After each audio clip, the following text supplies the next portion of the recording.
So now question number 11. Question number 11 में कहता है कि the mass in kg of 50 blocks of metal were measured collected nearest to 0.1 kg are listed below. Construct frequency distribution of the masses and compute relative and percentage frequencies. ठीक है, तो इसके लिए हमने क्या करना है, कंटिन्यूस फ्रीक्वेंसी टेबल बनाना है। ये हमें डेटा इसके अंदर जो है वो दिया गया है, डेटा हमें गिवन है। ठीक है, तो इसका सोल्यूशन करते हैं। सोल्यूशन में पहले सबसे पहले नंबर ऑफ ऑब्जर्वेशंस देखेंगे कितनी है। तो नंबर ऑफ ऑब्जर्वेशंस हमें जो है यहाँ बताई गई है कि नंबर ऑफ ऑब्जर्वेशन जो है वो 50 है। तो नंबर ऑफ ऑब्जर्वेशन इक्वल है 50 के। हमारे पास जो डेटा है, डेटा कंटिन्यूस है। ठीक है, तो डेसिमल के बाद इसके अंदर पॉइंट है, डेसिमल के बाद सिर्फ एक डिजिट है, सो इसके अंदर एम जो है वो 1 है। अब कैलकुलेट करते हैं रेंज। रेंज कैलकुलेट करने का फार्मूला है maximum value minus minimum value.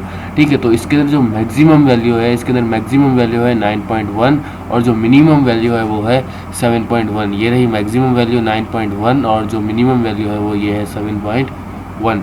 ठीक है, सो 9.1 माइनस 7.1 ये हो जाएगा 2। तो रेंज हमारे पास आ गई 2। अब हम निकालते हैं number of classes. Number of classes के लिए स्ट्रिक्स रूल होता है 1 + 3.322 log of n। So n हमारे पास 50 है, सो log ऑफ 50 कैलकुलेट करेंगे हो जाएगा 6.643। सीलिंग अप्रोक्सीमेशन से बाहर निकालेंगे तो ये 6 है, एक पूरा का पूरा 7 जो है वो इंटीजर बाहर आ जाएगा। सो नंबर ऑफ़ क्लासेस हमारे पास आ गई 7। अब निकालते हैं क्लास इंटरवल या क्लास विड्थ। इसका फार्मूला है 1/10m into r/k into 10m। सो 1/10m जो है वो हमारे पास 1 है, सो m की जगह पर 1 रख दें। रेंज हमने निकाली, रेंज हमारे पास 2 आई और number of classes 7, so 2/7 into 10⁻1। Calculate किया 1/10 की पावर 1 यानी कि 0.1 और इसको कैलकुलेट करने से हो गया 2.857। ठीक है, तो ये 0.1 का 0.1, ये जब सीलिंग अप्रोक्सीमेशन से बाहर आया तो 3 हो गया और 0.1 को मल्टीप्लाई किया 3 से, ये हो गया 0.3। ठीक है, तो जो हमारे पास विड्थ आ गई है वो कितनी आ गई 0.3 आ गई। अब निकालें स्पेसिंग बिटवीन द क्लासेस। ठीक है, तो डी का फार्मूला होता है 1/10m। So 1/10⁻1 means 0.1। Spacing between the classes कितना आ गया 0.1। ये स्पेसिंग बिटवीन द क्लासेस होता क्या है, देखें ये क्लासेस देख रहे हैं ना, इस वाली क्लास की अपर क्लास लिमिट और इस क्लास की लोअर क्लास लिमिट के बीच में जो डिस्टेंस होता है या जो बीच में डिफरेंस होता है, उस डिफरेंस को हम ये बोलते हैं स्पेसिंग बिटवीन द क्लासेस। अब देखें ये जो इसकी अपर क्लास लिमिट है वो है 7.3, इसकी लोअर क्लास लिमिट है 7.4। 7.4 माइनस 7.3 ये आ जाएगा 0.1। यानी कि एक क्लास की अपर क्लास लिमिट और दूसरी क्लास की लोअर क्लास लिमिट के बीच में जो डिफरेंस है वो हमारे पास कितना है 0.1 है। उसी को हम बोलते हैं डी। कोई भी क्लास देख लें, जिस तरह से ये क्लास है, इस क्लास की अपर क्लास लिमिट है 8.5, इस क्लास की लोअर क्लास लिमिट है 8.6। सो 8.6 और 8.5 के बीच में जो डिफरेंस है वो आएगा आपके पास 0.1 का।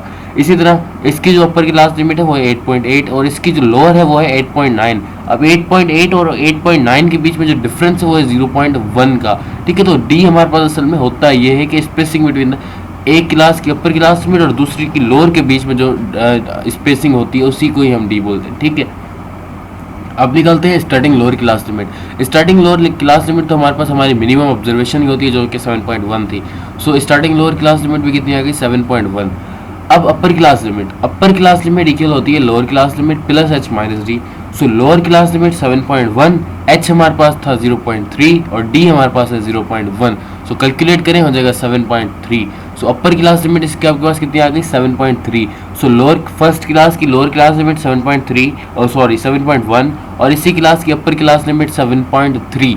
अब हमने जो निकाला था एच हमने पढ़ा एच होती है हाइट ऑफ क्लास।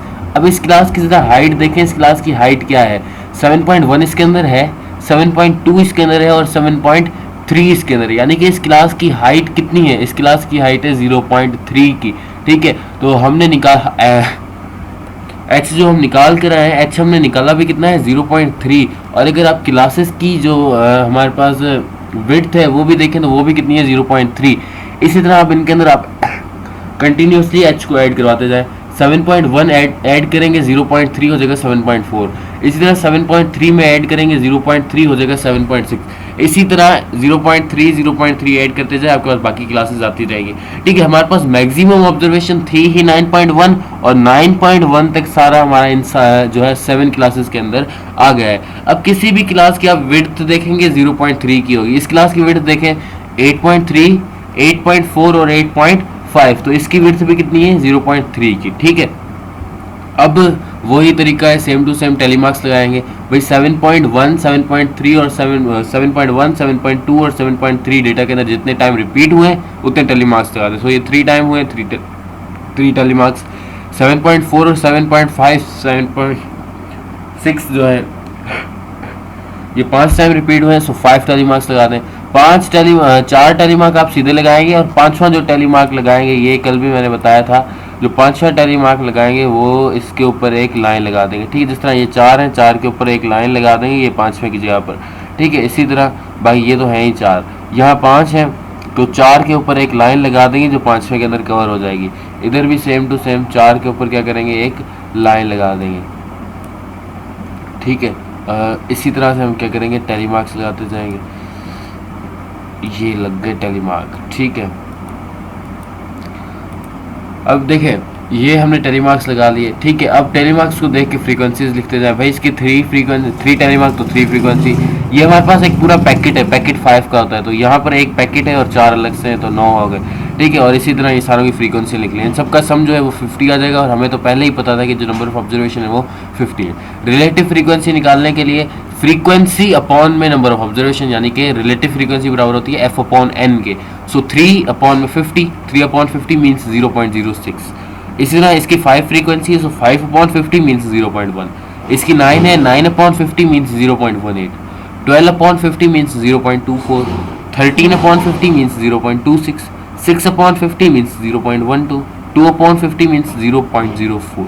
और जब इन सब का सम करेंगे वो आ जाएगा 1, क्योंकि हमें ये बात पता है कि रिलेटिव फ्रीक्वेंसी का जो सम आता है वो 1 आता है। ठीक है, उसके बाद परसेंटेज फ्रीक्वेंसी। परसेंटेज फ्रीक्वेंसी निकालने का फॉर्मूला है f/n × 100। ठीक है, तो f/n हम यहाँ निकाल कर आ गए, इसको हम ओनली 100 से मल्टीप्लाई करवाते हैं। f/n कितना था, 0.06। सो 0.06 × 100 इट विल बी 6।